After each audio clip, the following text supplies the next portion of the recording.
Hey guys, EST here, and boy, are things getting drastic in Texas. So I thought, it's not too early because we're literally in the middle of it to talk about lessons learned and what to do. A lot of the stuff I don't want to reiterate other videos on my channel, so I know this whole thing is just going to seem like an opportunistic infomercial for, hey, sub to my channel and watch my videos, but I'm not going to not tell you to go look at, how to emergency heat your house and your food. And I mean, I outright made the videos. Oh, and completely FYI, there are no ads on my channel. I'm making zero right now on it. The information is more important than me making anything off this channel. Also, I haven't gotten to 4,000 hours of watch time yet, so I actually don't qualify for ads. But hey, subscribe if you want to be prepared for the next weather event, because boy, freezing temperatures that cascaded into all these different weird problems in Texas, who saw that coming? I mean, a tornado or hurricane, sure, but this was a bit off people's radar. But then again, we've had weird natural poison gas leaks. We've had swamps light on fire and explode. We've had meteorite strikes, even airbursted ones. There was the one above Russia. There was another one recently. I mean, everybody thinks all these disaster preparedness channels are all about, the big one, the collapse of everything worldwide. It's not impossible, but it's not as likely as just, a localized event or a fairly widespread localized event. I mean, I always point to Hurricane Katrina. That's about as bad as it can get within predictable, reliable, that'll probably happen every 10 years kind of stuff. In my area, it's all winter storms and tornadoes and flooding. We get all three of those every year, every other year. So that's what I'm prepared for. But like I said, don't pick out one thing and say, I'm preparing for this, or a category of the most likely things. Be generally prepared for anything. Just say, if this goes down, I don't care why, here's what I'm going to do about it. Or I don't know why I'm injured, but I'm injured. The why doesn't matter, whether it was a war, a riot, a natural disaster, a fire, who knows. Prepare for just, in something that may happen or during my daily life, I may get injured. So then have a bleed stop kit and all this stuff. So it just drives me nuts that other YouTubers are like, no, it's going to be the pole reversal. No, it's going to be a war. No, it's going to be this or that. Stop speculating. Start preparing. That should be the motto on my channel. So that's lesson number 1 from Texas. Ice storms taking out the electrical infrastructure in large quantities. Wouldn't have been on my bingo card. So prepare for generic just anything, just bad things happening, restricted travel, restricted food supply, just in general, something may cause that. So if you're not familiar with what happened, I should probably just generally run you through the cause and effect here, because it's really interesting. It was some cold weather. Okay, cool. They canceled school. People canceled work. There was frost and a little bit of ice and some snow on roads, which, I mean, there could be 6 inches of snow. We're still going out to get ice cream in Wisconsin. I mean, this is what we do. You get a 1/4 inch of snow and the entire state shuts down in anywhere south. But I get it. They aren't used to driving on it. And honestly, about 5% of people in Wisconsin clearly aren't used to driving on it. But this time was different because it got cold enough to get below zero. And they do not have an incredibly arid environment. You might think Texas, it's pretty dry, but it's not technically a desert. They still have rivers. They still have a good deal of water. They're further away from the mountains than Arizona. So what happened was there was enough water vapor in the air that ice started to form because of the winds and the cold temperatures on the wind turbines. And they get about 25 gigawatts of energy from the wind turbines. Or actually, that stat wasn't clear. Either that's how much they get, or that's how much just got destroyed or knocked out of production. 25,000 megawatts. That's a lot. I mean, that's got to be multiple mid-sized cities. And if these were damaged, you got to go up and fix them one at a time. And there's only so many engineers. It's kind of new technology. They're usually in another state doing another install. You can't just quickly, train people. You need special equipment to climb up them. I mean, it's the kind of thing where you can't just drop in a replacement part. And if you can, there's nobody to do it and they're out of harnesses. You know what I mean? It's a very bad situation. There was no emergency plan for if a bunch of them went down. And honestly, even with some of these wind rollouts, they got some money from the government or from a private investor. They rolled it out and there was no plan for the future whatsoever. It's like when a company says, okay, we're dropping $100,000 on all new computers for everybody, and then that's it. And they don't think we should probably put away 1/7 of the money per year to replace them, and then every 7 years on a rotation replace them. You don't say, oh, everything's breaking and we didn't budget for that. So a lot of these projects were rushed, unfortunately, and then they just left it. Now they're all breaking down, 5-10 years later, and nobody can fix them. And it's just, and this weather thing where they're, oh, what if something disrupts them? What if we have a shortage of wind? There's just no storms or whatever, no good fronts coming in for a couple weeks. Well, then what? That's why a lot of green energy products or projects are great for supplemental energy. Like it would be nice if we could do this, but we still have enough capacity with old school reliable, let's just burn whatever plants that we could fire them up to, double, but in the meantime, we'll run them at half and get some from green. No, it sounds like what they rolled out was we're going to wind. The end. I hope the wind keeps blowing and they don't break. Now, I will say there was an update from the people who run the electrical grid in Texas. They said it was really, really close to something worse than like rolling blackouts. Like it was, I believe they said, minutes away from becoming an extremely big problem that they couldn't do anything about. And I will say part of the reason was because the cold temperatures took out some of the traditional like coal-fired and oil running or whatever else plants. So it wasn't like just the wind turbines were affected, and also some of them iced over than they thought, and now they're fine. Some of them aren't, some of them are. And it sounds like it would have been close. Like it was kind of designed to have traditional power plants be able to take over in case the wind turbines have a problem on a large scale. But then you add in everybody running their heaters. Some people run natural gas heaters, some people run electrical heaters, and the ones running electrical heaters, they drew so much extra current that everything together became an issue. So I read the whole article and I still don't get quite what they're saying, but the actual statement was Texas was, quote, seconds and minutes away from catastrophic months-long blackouts, officials say. So they said later they were close to uncontrolled blackouts across the state, so I don't know how that extrapolates to months long. I guess if everything was crammed through certain like relays and substations, they just would have blown up or shut down or whatever. And then it takes like months to replace the equipment. So like if transformers blow, you gotta go out and put in a new one. I guess that's what they were saying, but they didn't actually say that. But yeah, being minutes away from months without power, that's bad. I mean, just think, no computers, no internet, for like 2 months. No job to work at. People just have to leave the city.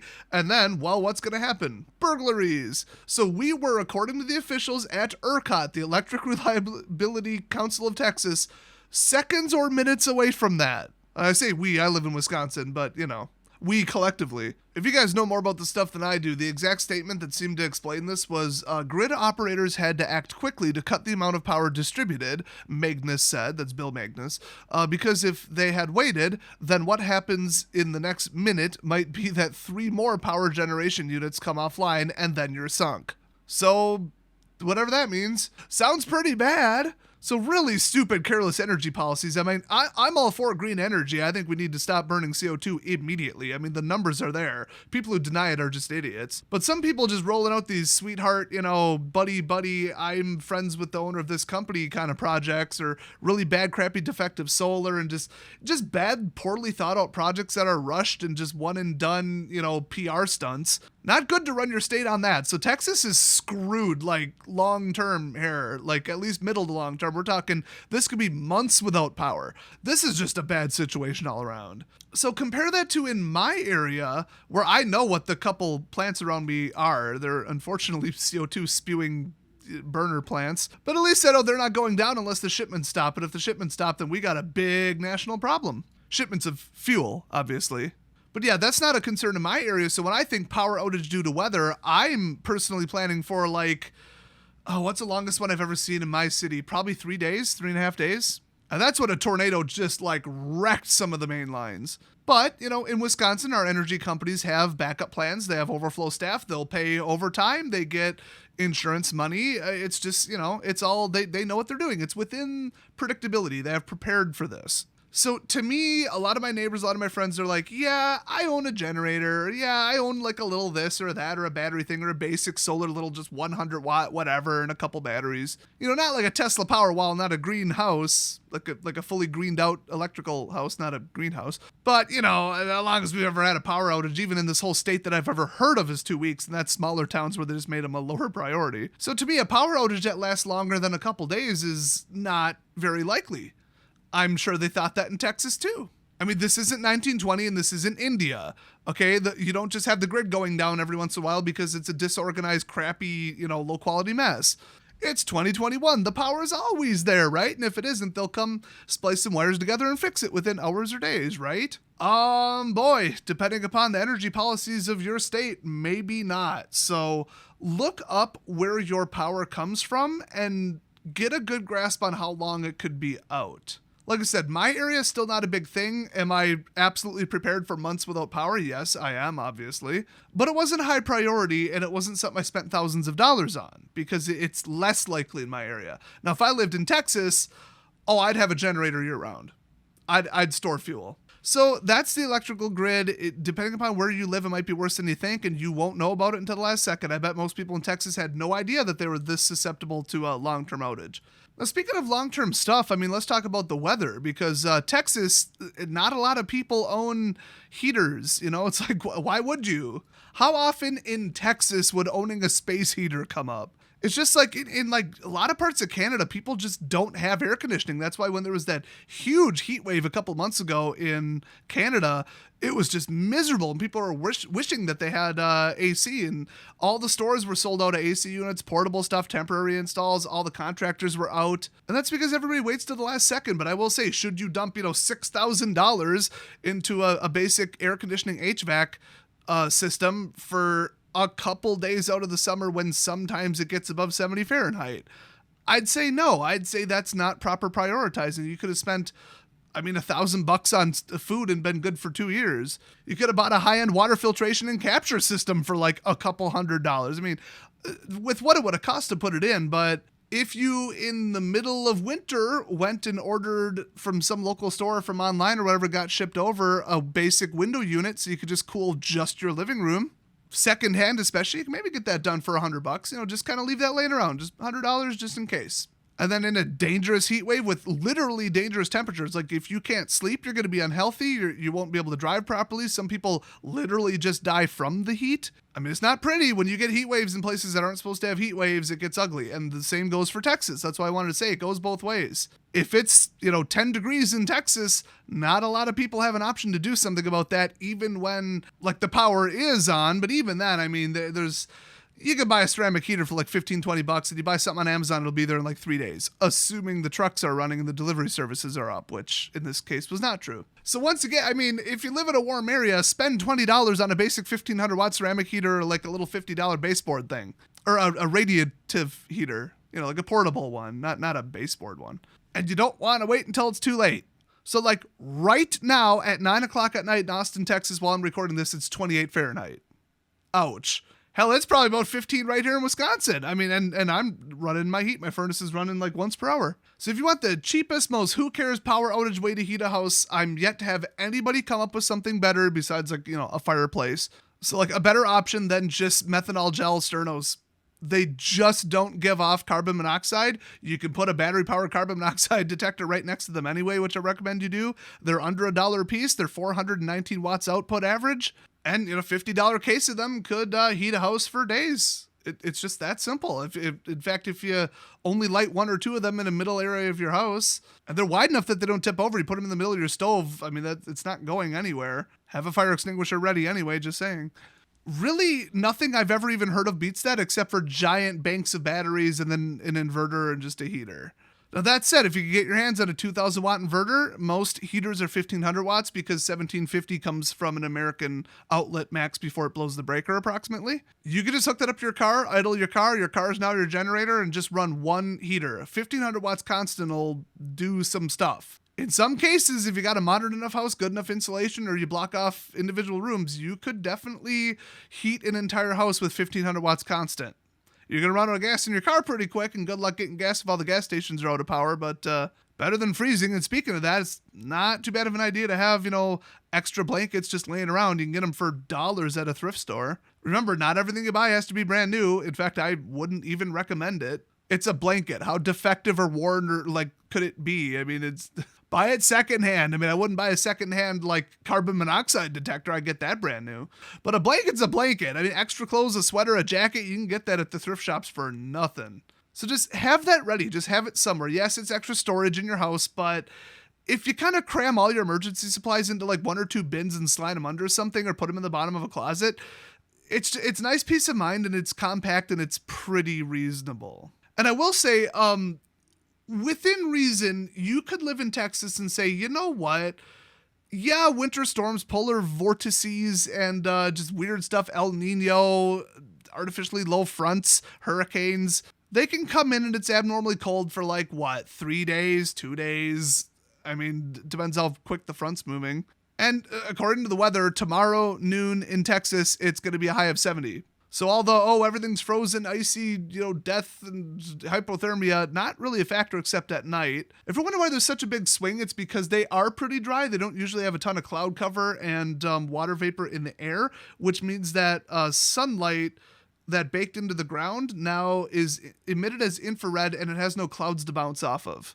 At least that's my understanding. That's why if you're in the middle of Arizona in the day, it's going to be like 100, and at night it's going to be like, in some cases, below freezing or like close to it. That's why if you're stuck out there, it's going to get wild both ways, and you should prepare for both. But yeah, it all has something to do with thermal radiation and clouds, and I don't pretend to completely understand it. But basically, I mean, if it's 70 in the day, you can kind of heat your house up and just kind of ride it out overnight a little bit with a little tiny bit of assistance or just some blankets or whatever. So if I was living in Texas, would I absolutely say, oh, it's going to be below 30 for like a month? That wouldn't happen. I mean, you'd also like to say, because this is record-setting lows and record-setting levels of like snowfall and freezing and storms.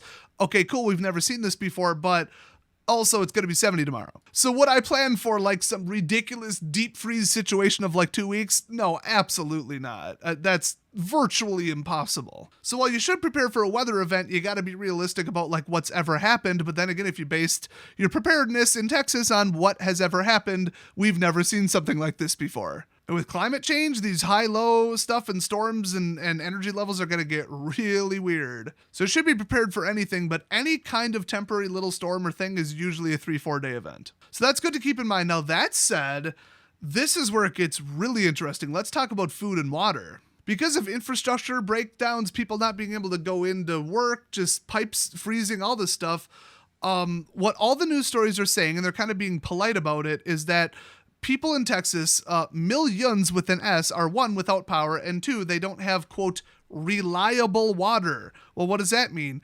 It could be contaminated. You could turn on the faucet and half the day it just doesn't work because pumps aren't working, like pumps that, pump water up into the water towers, and you just lose pressure. Pipes burst, contaminations happen. The sewer system freezes over because it's not designed for that. I mean, I don't know. Whatever goes on, the weather disrupted stuff, and during any kind of weather event, especially those involving flooding, which was not really the case this time around, but Texas has seen some flooding. That's where the groundwater and the drinking water, do not trust it. Just because it comes out of the tap and it's been fine for the last 10 years doesn't mean you should drink it. People get really sick. I mean, you get floods where all the chemicals in their garage and farming fertilizers and manure and everything get mixed in, get carried 10 miles down, or they're all in the drinking water, and then it gets crossed into the sewers and into the pipes, overloads the already failing waste processing facilities, and all of a sudden the government in each individual city issues what they call a boil order, except, oh wait, there's no television, nobody has power, so nobody knows about it. Everybody drinks it, everybody gets dysentery. If there's a weather event, right off the bat, don't trust the water coming out of the tap. If you can, boil it. I just picked up some water purification tablets. I don't remember what the volume is, but I got like 50 tablets for like $20. That was like really cheap. Like they're usually more than that. Like even online, even military surplus ones, like usually they're more than that. So I got that at a local store actually. It was really weird. It was on clearance. But yeah, that's like just that packet that I dropped like 15 or 20 bucks off of. That is single-handedly enough to filter all the water that I personally need for just days and days and days. Plus, I just have a couple 1,000-gallon Sawyer mini filters and 2 life straws. And 2 others I forgot the name of. Grand total cost me less than $100. So I could filter several 1,000 gallons worth of water into drinkable water and cooking water and all that and be perfectly fine.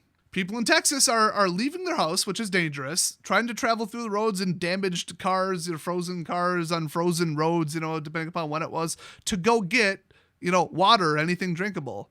I mean, it's not like you don't need it. And if the tap goes on and nothing happens, boy, you're in trouble there. You could only go 3 days without water. And after about the first half day, you're going to be feeling really not good. So being forced to leave your house in the middle of an event to go get something you absolutely need is a bad scenario, especially since the whole, what do they call it? WROL, without rule of law, may be a factor. Because the police are tied up with 133 car pileups on the highway. And speaking of that, I guess you're not taking the highway anywhere anytime soon. Yes, that's another thing that happened in a part of Texas. I mean, it's just not good. And when you got to leave your house and the police are tied up with other stuff, having communications issues, and they have no power, and they can't fuel up their police cars, oh boy, it's opportunistic time for all the, career criminals and all the brand new criminals that normally wouldn't be criminals, but, well, now they're desperate, and desperate people equals they're going to start attacking and stealing because got to look out for number one before they look out for anybody else. So like I said, if there's an ongoing multi-day kind of thing where people are getting desperate and they're running out of stuff, the last thing you want to do is leave your house when you don't have to. So have your water filtering, know what to do, know what not to trust. And by the way, the last thing you want is to drink some bad water and end up in the hospital over it. Because you need an IV, you need antibiotics potentially. Yeah. Guess what's really busy and running on generators? The hospital. And you're going to have a hell of a time driving there safely. So you don't want to take a bad situation, make it worse. You just want to kind of sit around, ride it out, unless you're forced to leave like a wildfire, and just don't expose yourself to anything more dangerous. Don't make it worse. Hopefully that all makes sense. So as far as the food supply stuff goes, all the reports are saying that people are going to the grocery stores. The lines are absolutely out the doors and around the block, and people are primarily picking up milk, meat, eggs, and other perishables and stuff, but then also kind of generic mid-term cooking ingredients like potatoes. High starch, high calorie, easy. You can eat just a plain potato. It still requires cooking, though. You can't eat it raw. It's kind of like, noodles. You'd have a hell of a time trying to eat dry noodles. Same with rice, same with beans. They all require prep. So, but peanut butter and jelly, those are flying off the shelves because you can just make that. A lot of the, I don't need power to prepare this stuff. Yeah, that's flying off the shelves as well. But people are like, oh, I'm out of,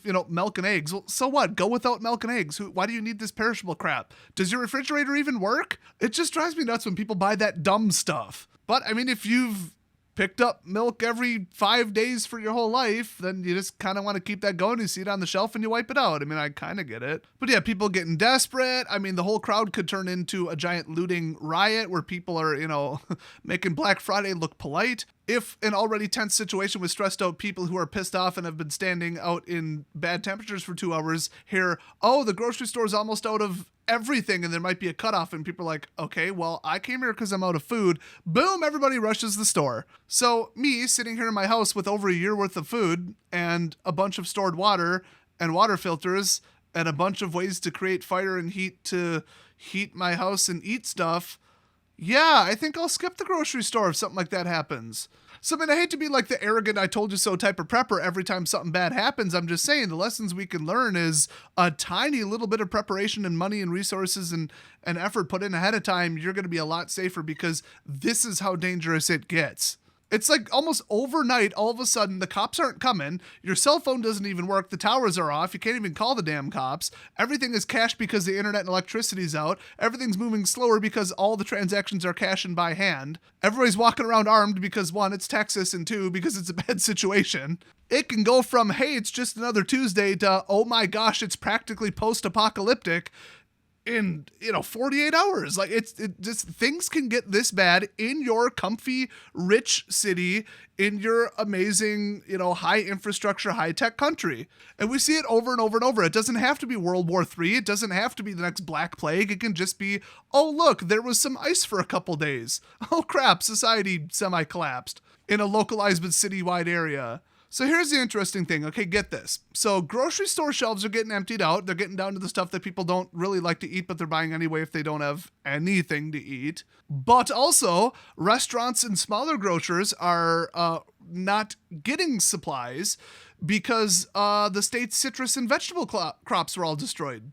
And contrary to popular belief, a lot of that stuff is local. A lot of the food you eat in your state is grown in your state because it's cheaper to ship it. So now that supply is cut off, like it's gone for the entire year. Like literally you'll have to get the stuff at like scalper prices from another state, or you're just not eating whatever they grow there for the entire season until next season. At least, I mean, it's not exactly fall right now or the middle of summer, so it's not like the main crops are there, but people grow stuff in Texas in February. Or, well, now they don't because it all froze and died. Plus, fruit trees like live all year round, except not now. And it takes years with an S to regrow citrus trees and any kind of citrus fruit. So this could be really bad. So a lot of fresh produce. Okay, that's not coming in, but you might think, okay, well, I'm going longer shelf life than that. I mean, it's practically a luxury. Okay, I'll live without it. I'll take a multivitamin. Just give me some starch, give me some calories, give me some carbs. Who cares about the fruit and veg, right? Well, people all clean out the long shelf life stuff and the no heat required, no electricity required preparation, just eat it kind of stuff. I mean, if you just think about like marshmallows, people bought those all up because you can just eat them and they're a ton of calories. So once all that's gone, you got like the baking stuff, the, meat to cook, even though that probably spoiled because, I mean, the grocery store may or may not have a backup generator. So then people thought, okay, backup plan. This is infrastructure. This is a civilized country. Let's go to the food pantry. I'm not above that. And a lot of people are like, okay, I'm middle to upper class, but I'm out of food. I'll go to the food pantry. I'm not too prideful to do that. And you know what? Since this is an emergency, I get it. Cool. I will redonate triple back to them when this all ends. And a lot of people will stick to it because they will feel guilty that they had to take advantage of that when they're in, so-and-so economic situation where normally they wouldn't be there. Here's the problem. Right now, they got wiped out too because, I mean, they're not just going to start charging money. A lot of these, like with their bylaws in their nonprofit organization, I don't know, charter or whatever, it says they're not going to, scalp anything. They can't charge, prices. It's a giveaway. It's a charity. It's a service. And some of them have government funds coming in that, are tied to them giving away the food for free to those in need. And they're typically not allowed to like interview people about what their economic situation is. So basically whoever shows up, they get food first come, first serve. So those got wiped out real quick, and it got even worse from there because pantries count on grocery store overflow from items that are about to expire. Something that says use or freeze by.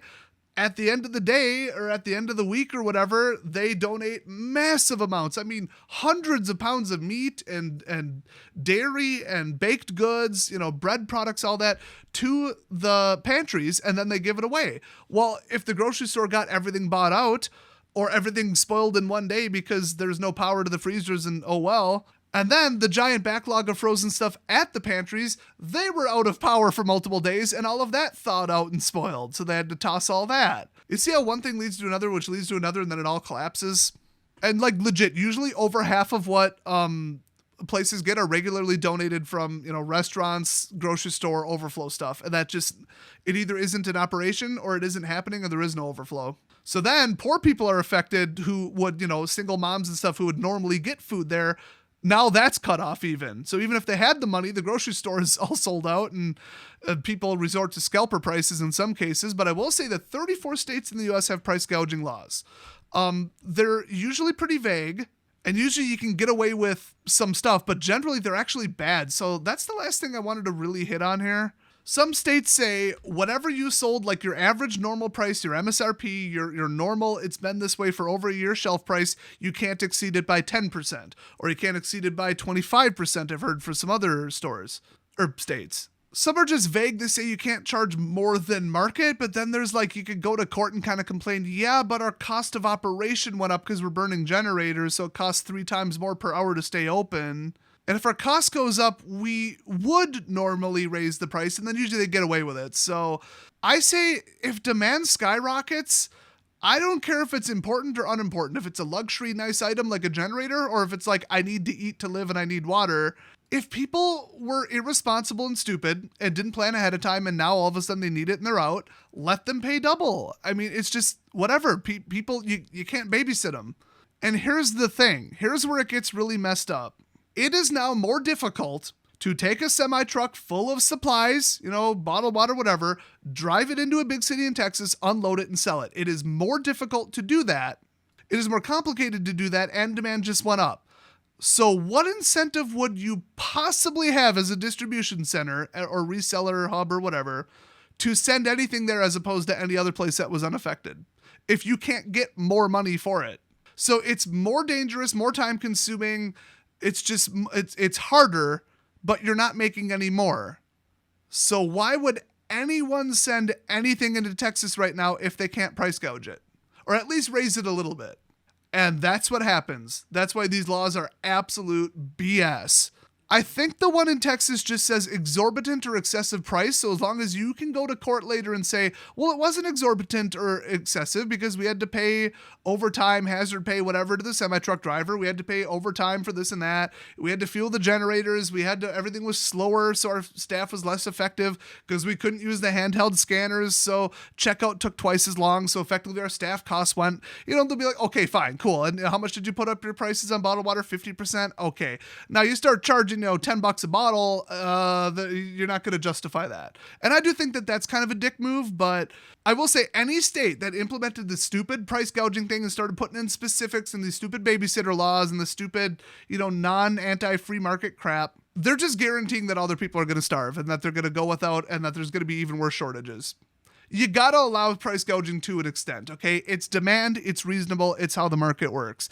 People getting unreasonable with it, I get it. Crack down on them, perhaps. But if somebody wants to run around with, a semi full of 20 generators that they brought from out of state and sell them for 50% higher, I say let them do it. So I believe the exact wording of the law in Texas is you cannot price gouge, in other words, take advantage of a disaster declared by the governor or president by either one, selling or leasing fuel, food, medicine, lodging, building materials, construction tools, or another necessity at an exorbitant or excessive price, or two, demanding an exorbitant or excessive price in connection with the sale or lease of it's the same thing. I don't even know what's different about that.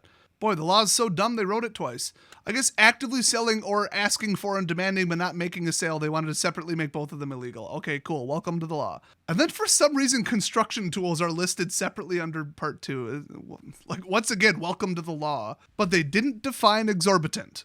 I think it is defined as going beyond what is reasonable or customary, though, which, reasonable, that's okay. Customary, well, no, that's just a regular day. That's regardless of situations.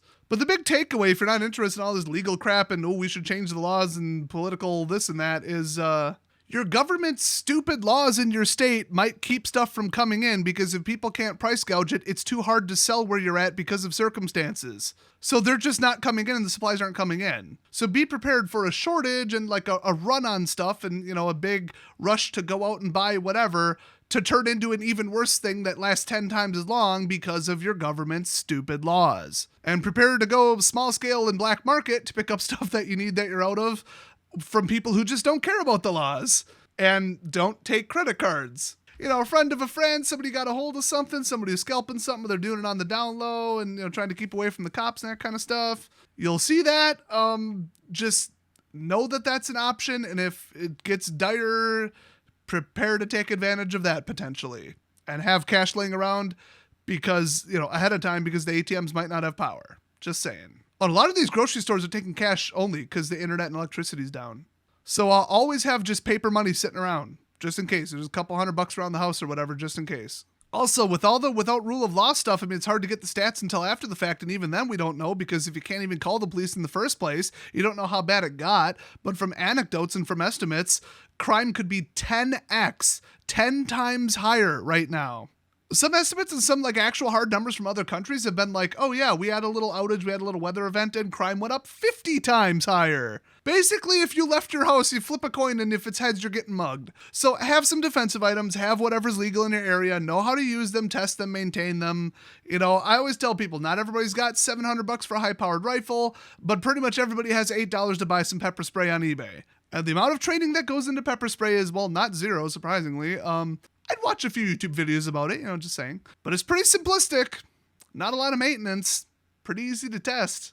And boy, is that stuff a fight stopper. I've been lightly exposed to it, and my God, I'd rather be tased again. I tried a little bit of everything, but yeah, it was not good. It was not fun. And you might have noticed throughout this whole video, I kind of put things on a sliding scale. I'm like, yeah, you could drop 10K on a Tesla Powerwall and power your whole house on solar.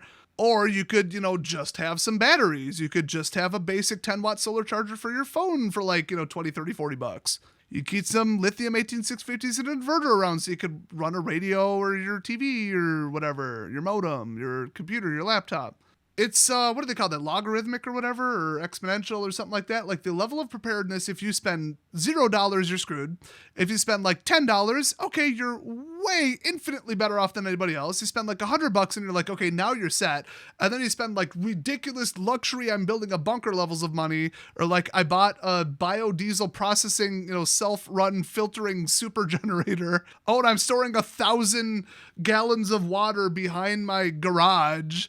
We're talking on the thousands of dollars level setup. Okay, now you're going to be a little bit more set, but only a little bit more set. You get the diminishing returns. So spend a little bit of time, a little bit of effort into, preparedness, the right gear, the right supplies, the right expendables or consumables, just a little bit of basic first aid stuff, because the really, really good high-end first aid stuff that you can practically do small surgeries with, that costs some serious coin.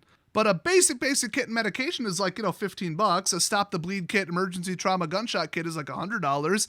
And then a full-blown like UN in the field surgical kit is like $500 to $1,000-ish, depending upon where you get it and how extensive. So everything across the board, I would recommend for anybody other than the ultra-rich to just put in the smallest little bit of effort to just get off the ground, and then don't leave any blind spots. So have 3 months worth of, rice and beans in Mylar bags. Watch my video on my channel. I made a documentary on it. Have one $17 water filter, or two, because one is none, because if it breaks, then you're screwed. Or two is one is none, because one's probably going to break at the worst possible time. Have just basic small solar setups or small generators, small, inverter that you can put on your car and just run the basic stuff. And actually right now, a lot of people are making use of stuff that would spoil in their freezer within a couple days or in their fridge by cooking it, or smoking it, or, dehydrating it with the equipment they got. But a lot of people are saying they're resorting to fireplaces for heating and for cooking, and outdoor grills, which most people in Texas have anyway, and just even little portable camping stoves from when they go hiking or camping. They're stealing that out of their RV and going, okay, I guess we're doing this now, and just running it on butane, propane, whatever. So, even if you're like in an apartment, it kind of makes sense to just have a little teeny tiny, I got it at a garage sale grill, just a little charcoal grill, a bag of charcoal, throw it out on your patio or something and just roll it out, make burgers once in a while for 4th of July, almost never use it. And then really it's just there for emergencies. Or, like I said, you could, spend $400 on a nice grill, have propane, and just keep a second, thing of propane for $80 a tank sitting there just in case you need to burn a lot more than normal. And then, cook out once a week, a couple times a month, because everybody loves that. And just, make that part of your life. But then also it's there in case of an emergency. All the dual purpose stuff where it's not just, the only time I'm ever going to use this is in an emergency, like a water filter, some types. I could use this every day too, and I'm just going to buy more of it. That's the kind of stuff you want to target first as the highest priority, because that is what people are resorting to, and that's what people are doing better with right now. In fact, I even heard stories of, like in neighborhoods, if 50% of the people have grills, and then your neighbors see somebody out grill, and they're like, hey, I got this stuff expiring and already thawed out. What am I going to do? Can I just use your grill? Let's have a cookout. Let's sit together and eat it. I'll let you eat half of it, because otherwise it's all going bad. People are sharing grills and all that stuff. And remember, all the media is going to talk about with this is the big bad, the boogeyman, the stories, look at this terrible, look at this fight, look at that grocery store, look at this thing that burned down, look at the worst of the worst of the worst, look at the worst story of this person doing the worst thing to that other person, because it gets clicks. All I see in major weather events and shortages in my area, especially on social media, Facebook, all that stuff, like during the whole toilet paper shortage, COVID, everything, like a quarter of my friends were like, hey, I got enough to go around. I got some ahead of time, or we already picked some up before all this started. If anybody needs them, hit me up. Hey, if anybody can't afford, with these gas prices or whatever, I'll go get this. Or, hey, I already had COVID. I'll run to the grocery store. I'll get you some groceries. Hey, just so happens we have 2 full gallons of hand sanitizer that we got at, Costco in February before all this started. If anybody wants to buy it, I'll sell it to you at cost. Or if you're really in need, I'll refill one of those little hand ones, and, we want you to stay safe. People are looking after other people once they know that their basic needs are set. So don't be afraid to ask other people. Don't be afraid to come together as a community, because for every, a fight broke out over the last, The last can of Spam and soup at the grocery store. Oh, look at this. Oh, it's terrible. Everything's collapsing. For every story like that, you got 100 other people that are like, I got a whole basement full of canned goods, but you're out of food. Yeah, okay. Just hand it over to the neighbors. They give you $5 or just you say, whatever, you owe me one. Who cares? Just people are usually really chill and people generally help each other as long as they feel like they're not in immediate danger. And if you don't want to be in immediate danger, just make sure you're set up for these situations, because then not only can you help yourself, but you can help other people and prevent it from cascading into a big, wide, huge issue. And, don't necessarily listen to all the media sensationalist nonsense about, Texas, like, here's a bad story chained into another bad story. It's the lightning round of bad stories. Look at this bad thing that happened. Everything's so terrible. Whoa. And then they never cover, look at all these neighbors helping neighbors. Look at these family members helping each other out. Look at these people improvising this, that, and the other thing. And look at these people who were prepared. It's just, oh, look at these lines. These people are starving. Everybody's, water. Oh, it's so bad. Because scared people click on stuff and, hey, this is going to kill you now. Oh, look at this toy recall. Look at this toxic thing from China. Oh, look at this new thing. People click on it because they're like, if there's something dangerous, I am like genetically programmed to want to know more about it and be aware of something that could harm me. It's manipulative, but it makes money. And when I, especially on my other channel, could just jump on, pretend to be a news agency and cover news, along with 1 million other people on YouTube, guess what? CNN's views aren't doing so well. So they're getting even less responsible and even more sensationalist and just outright making stuff up. Responsible journalism went out the window. Okay, it's gone. It's dead. They buried it. So as much as even in this video, I'm like, oh, you guys don't realize how bad this got and how quickly. Yes, that's true. But at the end of the day, if most people's needs are met and most people are cool, they're just like, yeah, this is a stressful situation, but I'm good. They take a breath and 5 seconds later, they start reaching out to see who they can help. That is how America works. That is how most societies in the world work. And in anything worse, your neighbor or your own family will shoot you in the head and take your last, can of soup. So yes, it goes both ways, and under certain scenarios that get bad enough, trust nobody. I've heard lots of stories from Syria. I've heard lots of stories from other war zones.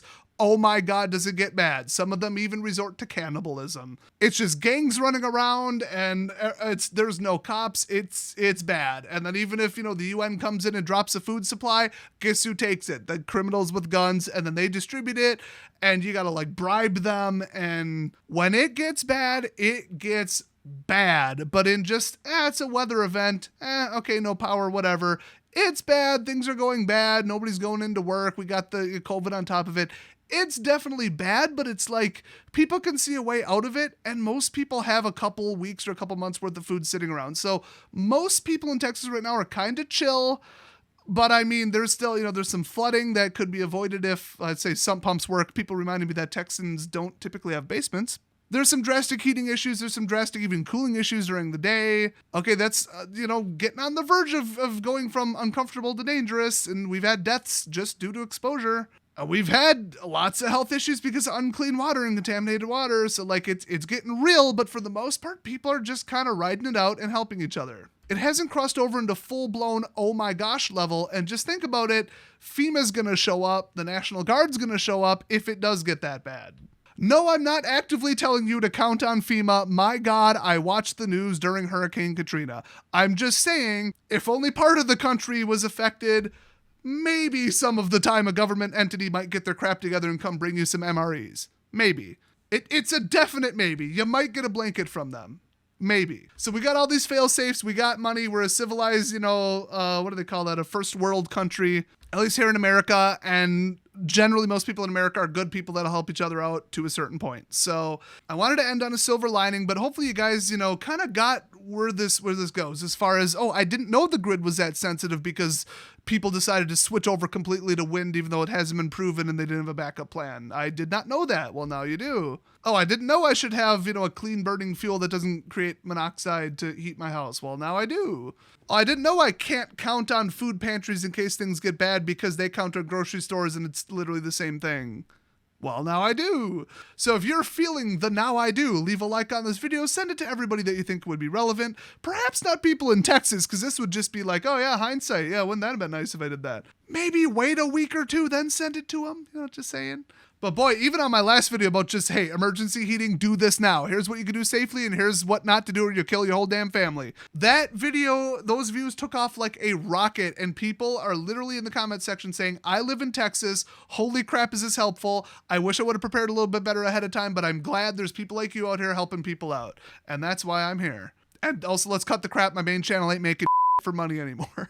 And I hope to put some ads on these videos eventually, but in the meantime, hey, free education. No joke, this is my 5th YouTube channel. Anyway, don't forget to subscribe. Check out the other very useful, helpful items on my channel, especially if you live in Texas. The big one to watch would be how to start your own little garden in, just a little, however many feet by however many feet mini plot in your backyard or whatever. It's just a crash course for gardening, how to grow some basic stuff without getting it killed and screwing it up the way that most people screw up their gardens. Because a lot of the farming infrastructure and fresh produce and stuff, you ain't going to be seeing that for a year in Texas. It just is what it is now. So if you want to take, I believe it's 35 minutes out of your day and just be like, okay, I feel confident I can garden now. I got the soil, the watering, the don't do this, the this pass, watch out for this, do this, get this kind of seeds, basic, okay, I get it. Let's do it. Okay, let's jump into it. I mean, you might find yourself one meal a day you can pull right straight out of your garden, and that's going to be real nice when people start charging $5 for an apple out in Texas. So hey, thanks for checking out this case study video. I know I wanted to be very extensive in this one and show real world examples because it's not common that we get to see that kind of stuff, especially happening right before our eyes. And if you're looking for something to do, if you're living in a state where everything's, peachy right now, besides quarantines and stuff, try and pressure your governors to get rid of price gouging laws. Just say, hey, all it does is harm people. Just maybe revise the law to say you can't charge more than double, something reasonable. Because you don't want to wait until it's too late and everybody just says, we're not going to ship anything into their state. There's no margin. It's going to cost us double, and we can't charge double, so we're just not going to do it. We're not even going to send the trucks. You don't want to be on the receiving end of that. And you don't want to see what a densely packed urban environment looks like when that happens either. So hey, thanks for watching, everybody, and I'll see you guys next video.